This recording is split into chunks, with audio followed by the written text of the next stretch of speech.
Luke 1, verses 5 to 7. In the days of Herod, king of Judea, there was a certain priest named Zechariah, who belonged to the division of Abijah. He had a wife descended from Aaron. Her name was Elizabeth. They were both righteous in God's sight, observing all the commandments and ordinances of the Lord without the least blame.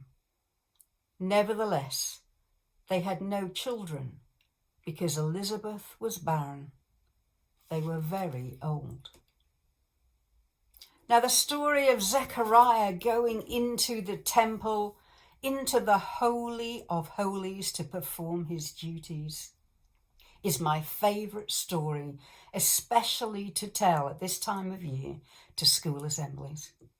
Imagining Zechariah taking this position of honour to go into the very place where you would most hope to hear from God, only to discover an angel declaring that your wife is going to have a baby.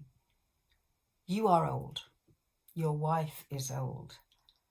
And you are not sure. And because of your doubt, you are struck dumb. I always imagine Zechariah coming out and the priests gathered round expectantly to hear if God had spoken or what the priest had felt in the Holy of Holies, only to discover that he couldn't speak and he's left. Sign language, giving an impression of a pregnant wife and an angel that came to visit. And then going home to tell his wife in sign language, or maybe writing it down, that an angel had appeared and she was going to give birth to the one who would prepare the way for the Saviour of the world. Imagine the scene. Imagine the conversation in that house. And listen to this. Every present moment is well rooted in the past. Nothing happens in pure isolation. No human is so alienated that he has no history, or so lonesome that she cannot find lifelines through which her person has emerged. We are never only I. We are always somehow we. Even the miracles of God, so sudden seeming, have been nurtured in love through the ages to the moment of their appearing. But it may be only in the appearing that God's careful tending of this thing is made clear to us. God, you see, is God of history, weaving its past and its future together, designing the times by overseeing the intricate pattern of human events, granting meaning to the whole of humankind, and thereby making any single moment also incandescent with meaning.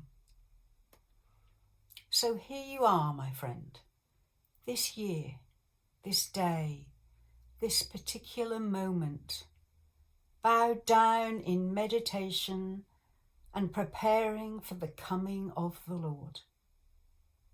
This tick in your Advent clock, how insignificant it seems in the order of things, yes? But it isn't, and you are not insignificant at all. Surely you have taken the lesson of these verses. How vast and complex is the history that brings you to this moment? How countless the divine preparations that presently shape your meditation. Not only do you, your personhood, yourself, derive from the bloodlines of your ancestors, not only does the more immediate history of your culture shape your days and ways, but the flower of this moment has a root as deep in antiquity as the time when God spoke promises to Abraham. And its sunshine is Christ. For the birth of that light into the world illumines all our human history, making this particular moment too incandescent with meaning, if we just but look. I pray you have an incandescent Christmas. See you tomorrow. Bye.